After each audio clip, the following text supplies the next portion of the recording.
Hey guys, welcome back to my channel. My name is Sydney, and this video is coming out a little bit later because today's been very busy. So I was on the phone with my boyfriend for like an hour or two. I kind of distracted myself a little bit on accident and went on TikTok for a little bit. So yeah, it's just been a lot. But hey, so today we are talking about how to deal with peer pressure.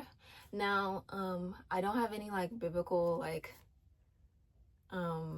things right now. Like I don't have anything like biblical to like share when it comes to that. So I was thinking, because I didn't have the time to like really sit down and like do like my studying, I was thinking maybe we can look it up together. But yeah, I feel like we should just like look it up together, and what does the Lord say about peer pressure together, and we can look it up on Google, and yeah, we could talk about that. I hope you guys like my song that just came out. I might change the name of it, but in order for like you guys to know that it was the same song, I decided to just use the same name. But I hope you guys enjoyed it. This week was kind of like boring for me. Nothing really happened, but I'm kind of okay with it because this week is going to be crazy. My sister has a performance this Monday, next Monday, and my boyfriend's coming over to pick me up so we can go back to Chicago. I'm gonna be in Chicago for 2 weeks, so yeah, it's gonna be a lot, but that's why I'm kind of okay with like not doing anything this weekend. I'm soaking up the nothingness because next weekend I'm gonna be doing a lot of stuff. So yeah, let's get started. Let's talk about peer pressure and how to deal with it. So when I first thought of the concept, like when I first thought of the idea, I was like, well, the first thing that got into my mind was peer pressure isn't like how the movies portray it. Like sometimes it is, but a lot of the time it's you. You know what I'm saying? A lot of the time it's inner peer pressure instead of outward peer pressure, you know? So there is a difference. Now, outward peer pressure, I personally know how to like stop doing, and I know how to, I'm not going to let somebody make me feel weird for not doing what they want me to do, especially if I know that that thing that they want me to do is bad. I'm not going to let you make me feel bad for doing that.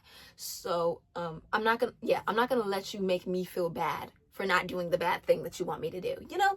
So, but inner peer pressure is different because, it's you. So, outward peer pressure, you know, it's friends being like, come on, like, you know, I'm like, a part of me wants to use like a Corey Kenshin line where he's like, let's go sip this lean, guys. Say you're in, man. Say you're in. Say you're in, man. So do you put the video here right now? Sip this lean, guys. Say you're in, man. Say you're in. Say you're in, man. No! You see what he just That's what you're did? supposed to do. Ladies and gentlemen, a real leader here. Just say no. That's the example I'm going to use. So, you know, outward peer pressure, when somebody's wanting you to do something that you know is bad, you can be like, no, I'm not gonna do that. And I feel like with people pleasers, it might be a challenging thing for you, but if you are not a people pleaser, it's very easy to like dismiss other people trying to peer pressure you, you know?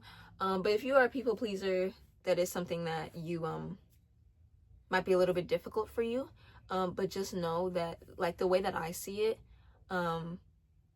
if somebody's making you do something, or somebody's trying to convince you to do something that is bad and you know that it's bad, they aren't your friend, and they're not, and even if they are your friend, they're not doing friendly things. A friend would not make you do something that is going to lead you down a dangerous path. A friend's not going to tell you to drink lean. A friend's not going to tell you to do substances that are not good for your body. A friend is not going to leave you alone with a person that is not safe. A friend's not going to leave you out to dry. So like, friends don't do that. Friends aren't going to convince you to do something that is bad. They're not going to do that. So if your friends are convincing you and trying to convince you to do something that you know in your heart is wrong, or it goes against your morals, they're not friends. And if they are your friends, and if you genuinely believe that they are your friends, they're not being your friend at that moment, and you need to pull them aside and be like, look, you're not being a friend at that moment. If you love me, you would respect my boundaries, you would respect my morals, and you wouldn't be trying to convince me to do something that you know I don't want to do. And honestly, if they get mad about that, it's not your fault. To my people pleasers out there, it is not your fault for setting a boundary and that person getting mad. And just to let you know, when you set your boundaries and people get mad about that, it's because they were abusing the area that you didn't have a boundary in. So if somebody's mad that you set a boundary, it has everything to do with them. It has nothing to do with you. You are your own person. You are your own person. You have your morals, and if they don't respect that, then you really have to reevaluate your friendships. I'm just saying. And that's just the truth. So, but let's talk about the inner pressure. Let's talk about the other side of the coin, which is the peer pressure in of yourself. So let's talk about that. I'm gonna look up the sentence, and then I'm gonna see what verses pop up, and we're gonna talk about them together. So I looked up on Google like how to deal with peer pressure biblically, and the first thing that it showed to me was prioritize pleasing God over people, cultivate a strong faith, and surround yourself with supportive, like-minded individuals who share your values. And then it shows some verses that we can talk about together. So let's do that. So I completely agree with this statement. Really prioritizing the Lord over people is honestly what Christians have to do all the time. It's what we have to do all the time. We have to, because a lot of things that God calls us to do, or when God is trying to set us apart, he gives us values and morals and things that we have to abide in and have to follow. And sometimes, especially if you were in a public school, especially if you were in a place where it's a more secular place, or if you were in an environment where it's more secular, or worldly, that's a better example, worldly, it's hard and it makes you stick out like a sore thumb. And honestly, you have to be okay with sticking out like a sore thumb. And honestly, I'm kind of being vulnerable for a second, and I'm saying this about myself too, because I feel like when it comes to friendships, a lot of people my age, because I'm in my early 20s, as you guys, I don't know if you guys know that, but I'm in my early 20s. I'm 20 years old. I feel, but honestly, even before my early 20s, I've always felt like a sore thumb. I always felt like something that stuck out. Like a lot of my friends would do one thing and I wouldn't go that route because I knew it was wrong, or I knew it was dangerous in some way, you know. And then also I am a little radical. So like, for example, now I'm calm because the Bible says, you know, don't be a drunken, which means don't get drunk. But the Bible never says you can't drink. Jesus drank wine. So because, you know, back in that culture, it was you know, they drunk all the time, for parties, for celebrations, for, you know what I'm saying. So they drunk all the time, but Jesus was never drunk, because being drunk is a sin. So it's okay to drink, but it's not okay to be drunk. So, you know, now I'm a little bit more excuse me, now that I'm a little bit more lenient like with that. But before I knew about that knowledge, I was like, I'm not touching a single drink, I'm not smoking a single joint, I'm not even, you know what I'm saying, like, I'm not doing none of that. And I had old friends that would do those things. They did those things at a very early age. They had sex at a very early age. They had nicotine addictions at a very early age. They smoked weed.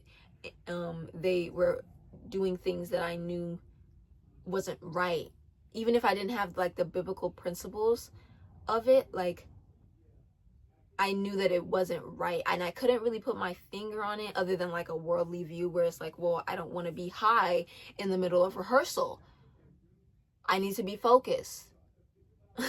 Or I don't want to be drinking when I know it's a school night. You know, I was just very responsible. Just very responsible. So it's like, stuff that they were doing, I was kind of like, well, I never like made them feel bad for doing it, but they knew not to ask me. You know what I'm saying? And then there was some times where like, and that's where the inner peer pressure comes from, where it's like, oh, but everybody's doing this and I'm not doing it, and I feel like the only one out, and I feel like I'm the only one that's not having fun, and yeah, but like with biblical, but like now that like I'm with Christ and Christ is, the priority, I now realize that God was saving me from things that like that could be a problem for me right now. You know what I'm saying? Like that could genuinely be a problem for me right now. So I just praise him, because something like there was always like a line. There was always a line, and especially like with boys, like there was always a line with me. Like there was a line that was like, I felt like something in my spirit was like, do not cross this line, do not cross this line. And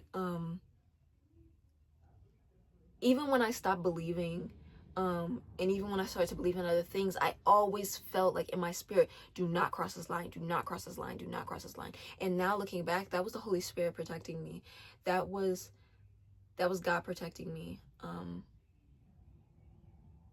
Yeah, that was the Lord protecting me for sure. But yeah, and cultivating, also, if you are in school or like you are in a friend group that you don't really like and you don't really like the values of that friend group, you have to be okay with being alone for a little bit, because God's going to provide the people in your life. God's going to provide the supportive, like-minded friend group, but you have to wait on his timing. And sometimes you got to be in a season of isolation before you can find those friends. And if it makes you feel any better, I am a part of that wilderness right now, like a little bit. Like I didn't have like my Christian like friends until recently, and I only have like 2 of them right now. But yeah, like I haven't had a core friend group since, honestly, my graduation, since I graduated high school, which is like 2022, excuse me. And I've been kind of in this isolation season for a while. Like it's just been me and my boyfriend and the Lord against the world. Like it's literally just been us for a long time, for at least a year. Yeah, for a whole year. It was just, 3 besties. Like it was just us. And it wasn't until recently that the Lord has giving me 2 beautiful friends, and I'm praying for more as we speak. But yeah, you have to be okay with being alone a little bit. You got to be okay with being isolated. And for people that and just for people that can't stand being alone, because I understand that feeling. I went through a phase like that a little bit, and I understand that being alone can like make you feel like not good, but just know that if you are with Christ, you are never alone. Like if you feel lonely, because there was times on campus where I felt lonely. People had their friend groups already, and I didn't have anything, and I remember being so lonely, and I was like, God, I just feel so lonely, but I know I'm not, so just help me find you in this moment. And I remember when I came back to my dorm, I opened up my Bible, and it was talking about when Jesus said that I'm the good shepherd, and no one can snatch my sheep out of the Father's hands. And it just made me feel so seen, and it just made me be like, yeah, I'm not alone. I got the good shepherd with me, like I'm not alone. And so if you are feeling that way, just call on the Lord. Seriously, like just call on him. Do not go back to those old wineskins.